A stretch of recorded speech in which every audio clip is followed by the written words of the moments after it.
একটা গল্প মনে পড়ে গেল।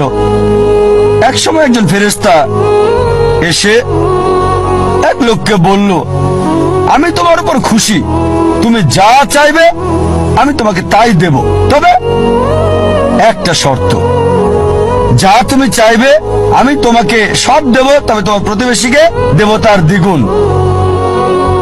লোকটা বলল, একটা রোলেক্স ঘড়ি আমার চাই। ফেরেশতা তাকে রোলেক্স ঘড়ি দিয়ে দিল।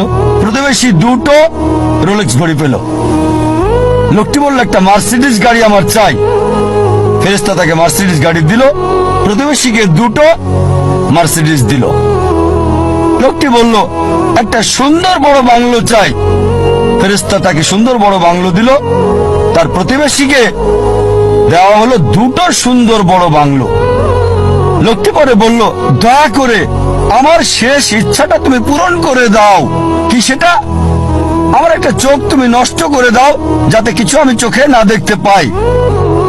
চিন্তা করেন, সে তার নিজের চেয়ে প্রতিবেশীকে নিয়ে বেশি ব্যস্ত। তার জীবন সহজ কিন্তু জটিল সেটা ভাবছে না সে। প্রাচুর্য কি দারিদ্রতা যাই থাকুক, সে বেশি চিন্তিত তার প্রতিবেশীর চেয়ে ভালো জীবন যাপন করা নিয়ে। এ কারণেই সে ফেরেশতাকে বলল, আমার একটা চোখ নষ্ট করে দাও, যাতে প্রতিবেশীর দুটো চোখই নষ্ট হয়ে যায়।